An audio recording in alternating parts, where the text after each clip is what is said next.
finish our conversation about that. Ooh. Yeah, because we have to talk about the healing aspect of it too. But I really want to like rewind for a second. And I want to ask you, because you've been talking about the inner child, and I want to know, before you became this enlightened being that you are, how was your inner child showing up in the world? Like, what was your inner child doing? Because a lot of times what happens with trauma is we don't know the effects trauma really has on us till sometimes later in life. Sometimes things happen and we respond and react immediately. But then there's the long-term effects of things that happen that are traumatic in our lifetime. So when you posted something, I think it was last week, you were talking about the inner child, and I was wondering, who was that inner child and how was she showing up in the world before you became this enlightened being? Because I know for me, my inner child, she was passive aggressive people pleaser. Let me say that again. My inner child was a passive aggressive people pleaser. And when I figured that out, and I really seriously, just a few years ago, just really trying to understand about that people pleaser and passive aggressive inner child. And I think it's really, I always tell people that we are just little children in adult bodies trying to get our needs met. There's this little kid inside of us just like, hey, I'm here. Mm-hmm. I'm here and I need some attention. So tell us about. I didn't even hear anything. That's how silenced my inner child was. I was like, wait a minute, can you speak? Like, can you talk? That's how silenced I had silenced her, because I was the stern parent of, you know, I'm just going to ignore you. So I didn't even know who that person was until you kind of become aware that this exists. And then when you start exploring it, then you start realizing, and then you're like, uh-oh. Yeah.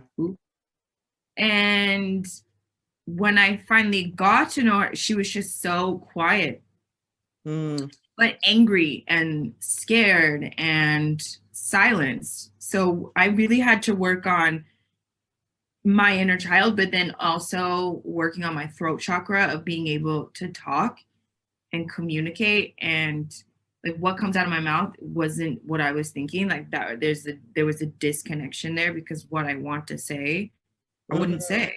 Yeah. I would speak, but it wouldn't translate verbally.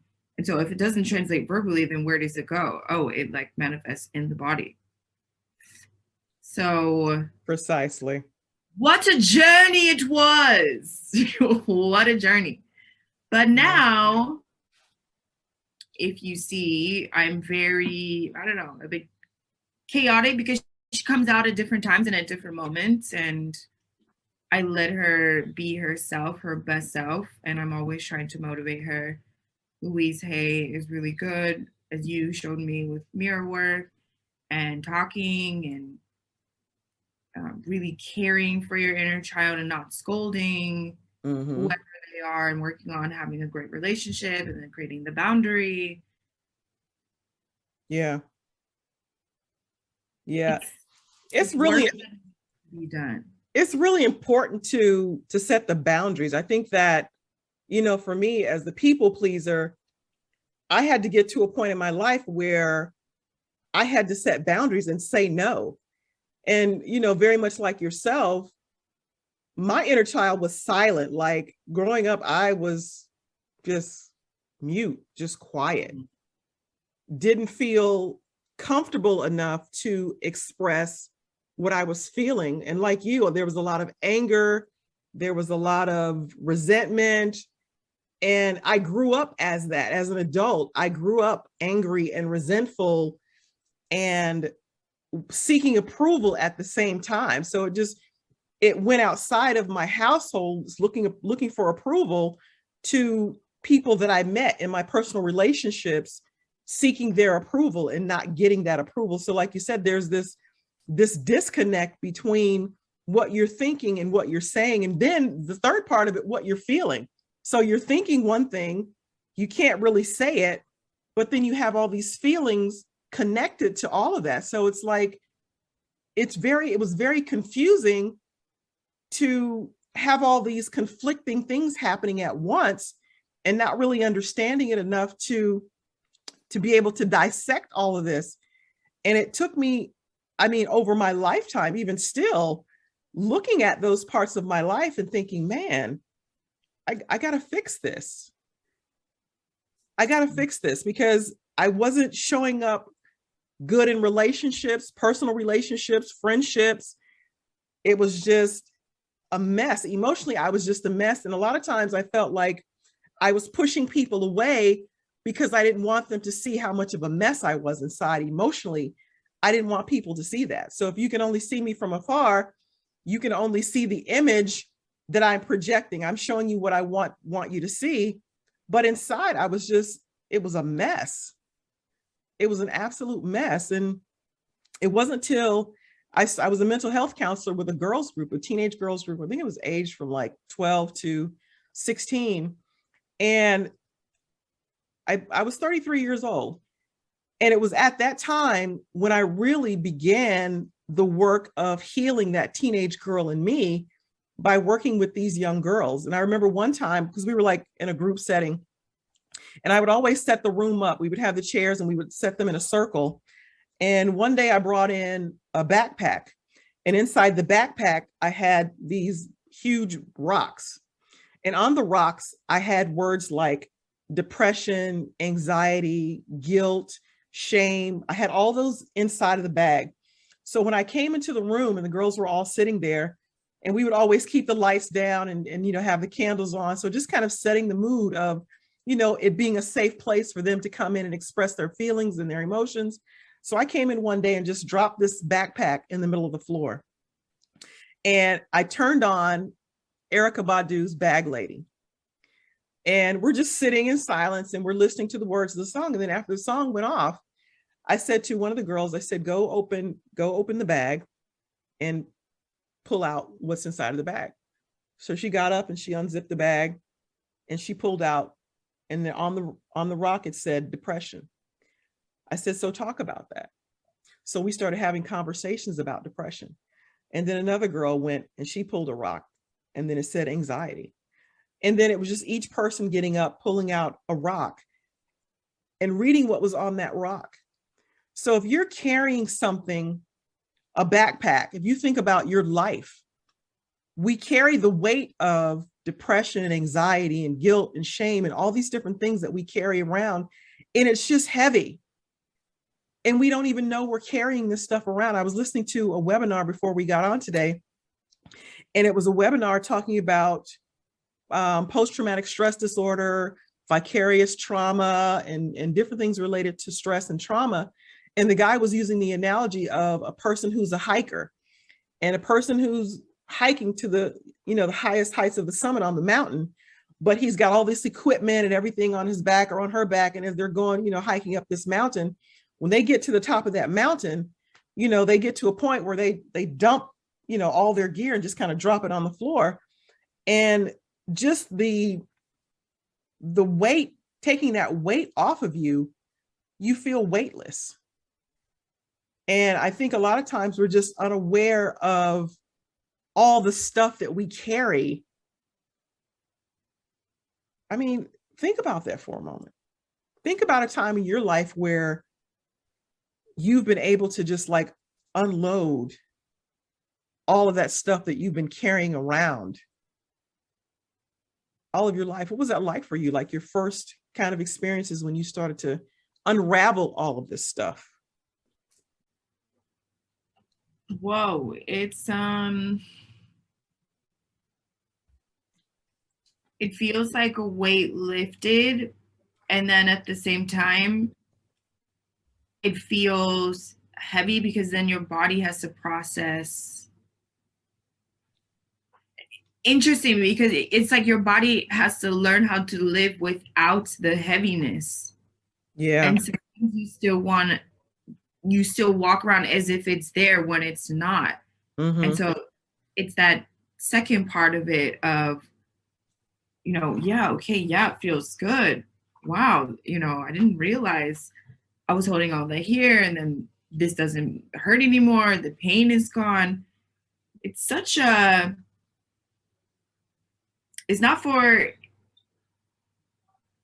just going to change one aspect of your life. It's going to change so many aspects of your life. And you just have to work through it and find the positivity and the confidence to keep going, because some people can get lost and get stuck, or it hurts too much, or taking it off. As you were saying, the bag, sometimes you want to feel like you want to carry it. So you have to understand truly what's happening, and find somebody to help you do that. Yeah. And say that you don't know how to do it on your own. So whether if it's a professional or whether it's a friend who's gone through it so that they can perhaps guide you or what have you. I mean, there's so many resources, podcasts, whatever, but find someone to help guide you when you're feeling stuck, and it's okay. Yeah. Because it's a new way to live. But when you realize that it is a new way to live, that's your inspired action to keep going, right? Because you do feel. Yeah. You mentioned Louise Hay a few moments ago, and I first became familiar with her probably over 10 years ago. And it's so crazy because 10 years ago, I was diagnosed with breast cancer. And immediately when I was diagnosed, I picked up the phone and I called my friend and I said, what does Louise say? What does Louise Hay say about breast cancer? And Louise Hay is a person who wrote this book. I can't think of the name of the book. Google that real quick, the name of her book, about the one that I recommended to you about the healing. Heal Your Life? Yeah. So she has this book called Heal Your Life. And it talks about, no, that's not the name of it. I think it's You Can Heal. You Can Heal Your Life. Yeah, You Can Heal Your Life. So when I was diagnosed with breast cancer, I said to my friend, what does Louise Hay say about breast cancer? And because I wanted to know, because when you experience trauma, it's not just something that happens mentally. There's a lot of things that go on with your body physically, and trauma can manifest in your physical body in many different forms and many different illnesses. And when you experience traumatic situations, it changes the chemicals in your brain, which that's another whole conversation. But Louise Hay is very specific about different things that are happening in your body. So she has a list of every possible thing that could go wrong with your body. It could be stroke, it could be diabetes, it could be heart conditions. And all of those different things are connected to some type of an emotional response that you're having. So with me specifically with the breast cancer, when she told me what Louise Hay said about it, it clicked immediately. And basically she was talking about that I was over mothering, and it talked about the passive aggressiveness and the resentment and all these different things, all the things that she listed for breast cancer. It was spot on. It was right on. And I literally was just like, man. And when I saw that, it really took me to a point where I'm like, I've got to do something different with my life. I can't continue to carry this stuff around because it's going to kill me at some point. So that's when I really started to dive in and do the work. And I recently recommended that book for you. What kind of work have you done with Louise Hay as a result? Because I know you were downloading books and workbooks and doing worksheets and exercises. Like, I've done it all. I've heard it all. I've listened to all the books. I've read all the books, did all the workbook of it. But she healed herself from breast cancer. And she just really helps you put life in perspective, Yeah. in an empowering way that lets you know that you can do something about it, which is so nice because a lot of times people don't teach you that part, like you can do something about it. Yeah. And when you We're not realize, helpless. We're not yeah, we're helpless. not helpless. And her ways of doing about it, they're so simple, like standing in the mirror work. Yeah. Talk about that. Talk about the mirror work because you're big on that too. Oh my gosh, getting in that mirror, I was just so over it. Oh, she had me stand in the mirror and I was just like, oh, what do I say? Hey girl, hey, I gotta go. Oh, that. Oh my God. I mean, I would. It was like, you can, it's so awesome because the first time you're doing it, you're like, this is weird. Yeah. Then the second week you're doing it, you're like, okay, I'm feeling different. Then the third week, you're like, oh wow, I'm super feeling different. And like fourth week of that was like, oh, this has to be in my group coaching program because Yeah. I'm a new person. Yeah. And I did, even in the group coaching program, people were saying that that was their favorite part. They're saying, yeah, of course, at first it feels weird. They're like, but I kind of like walking in the mirror and being like, okay, girl, you go, girl. Yeah. Got this. Or walk by the mirror and be like, you look cute. Dang, Yeah. And just something so simple as standing in the mirror and saying, I love you, or talking about forgiveness, saying it out loud. I love also how she talks about abundance. She's always like, open your hands wide and say, I am I am available to receive all the abundance that life has to offer me. And so nothing in that was negative. It's all just about letting yourself be the person that you want to be and healing from the inside out. I love it. And bless her. Don't you love her? Yeah, I do. I really do. In addition to the mirror work, I also want you to talk about another form to kind of help you with your healing is the burning bowl. And remember, in December, we were having the conversations about going into the new year and some of the things that you want to leave behind. You don't want to take these new things into the new year. And when you and I were having conversations about the burning bowl, talk about that. Oh, yeah. There's just people and things that I needed to release myself from. So you told me about the burning bowl, and it's work, writing down what you want to say and the things that you want to leave behind. And I remember I wrote a note to like all the people and all the things and situations that I wanted to leave behind, that I wanted to forgive, and all these sort of things. And they were really nasty and just like how I really felt. And then I so graciously opened Louise Hay to the page that I needed to go to, obviously. Yeah. And it was talking about how to forgive. And forgiveness is, you have done things that have hurt me, but right now it's okay. And I'm free and you're free and we both are free. And saying that over and over and over again, but actually writing that and then burning that is now the outcome of where when I think about that person and when I think about those situations, it's just Louise Hay that pops up in my head. That's, I am free, you are free, we are free. And so if I'm free, then nothing can penetrate me in terms of emotions or feelings or anything. It's just, I'm free, you're free. Nothing but love. I love that. So essentially what you're doing is, and Amazon has, I mean, you could write the letters or whatever you want to write down, like she was saying, but Amazon has these great burning bowls where they're literally a bowl. Some are ceramic. There's different forms of it. You can use a coffee can if you wanted to. I mean, you can use whatever you want. But essentially what you're going to be doing is writing down, like she said, all the things that you want to say to this person, and just put it in the bowl and burn it.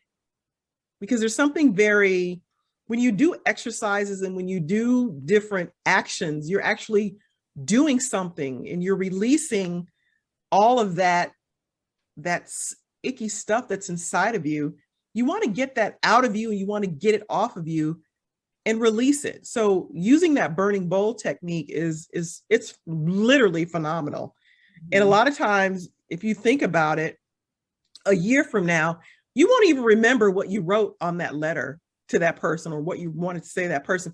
You don't even remember it. It's not even a thought in your mind. You're not triggered by, old things that, was in that relationship. Of course, you think about certain things, but you respond differently. And that's the outcome you want to achieve in your healing, is how you respond to things. It's totally different than what you used to. And I don't know if you've ever tried this one. This is another one too, the empty chair, where you take an empty, have you ever done that one? No. Where you take an empty chair and you put it in front of you, you're sitting across from that person, and literally whatever it is that you need to say to that person, it's almost like you're visualizing that person is sitting in front of you and you're saying everything that you've ever want to say to this person. So I think that's, a very helpful thing I used to do with the girls in the girls group, is we would set up the empty chair. We would do it probably like once a week or so. And they would literally go in and just whatever they need to say to that person, they say it. So they get it off of them. They don't have to carry that around with them. So I think that's a good way to kind of start the healing process. Because a lot of times people, first of all, they don't even know they need healing. And when they do realize it, they're like, all right, well, where do I start? And last week you talked about therapy as a possibility. Counseling, I think, is a great tool to use, because, and a therapist is not going to tell you what to do. The job of the therapist is to guide you so you can come to your own awarenesses or perspective of how you see things. They'll ask you very strategic questions to kind of get you to think about what's been happening in your life and why it's happening. Mm-hmm. This is happening because of this. So therapists help you to kind of connect the pieces and put the pieces of the puzzle together, but you're coming to your own awareness about why things are the way they are. Why is your life the way it is? Well, you got to go back and talk about some things that happen, because those things are in a direct relationship to what's going on in your life. So I think that's important. And it also gets you to unlearn some things that you learned from people who didn't know what they knew at the time. I mean, we talk about our parents, and some people, later in their life, they're still blaming their parents for things that happened. At some point, we have to take responsibility for our lives. Sure, as a kid, things happen to you. You have absolutely positively no control over what to happen to you as a kid. You don't have any control over that. But as you get older, you are responsible for how you respond to situations and how you deal with things, because there's so many tools out there to help you move forward in life. We don't want to stay stuck in those places where the trauma happened. We want to kind of move forward and move past those things. And we have to unlearn some things that we learned as kids, because some of that stuff we learned it from people that didn't know any better, or they didn't know what they needed to know. So they only knew and taught you what they knew from their perspective. But as you get older, you're responsible for kind of figuring some things out on your own. Woo! And that's called forgiveness. Yes, ladies and gentlemen, it's called forgiveness. And that, my friends, is forgiveness. Yeah. But that is forgiveness. I mean, it's something that we all have just such this struggle with, but it's so simple as that. It's like, can you accept that that person did the best that they could with what they had at that complete moment? At that moment. And if it's yes, well, awesome. Then it's only time to move forward. But if you can't accept that, whew. Yeah. But it's okay, but practice it. Yeah. Until it's good. Yeah. And self-care too. Take care of you. It's okay to focus on you and take care of you. It really is. That's another form of healing, is self-care. Oh, it is? Yeah. I'll just leave it. Or what I like to do, I like to fly to another country. All right, I'm out.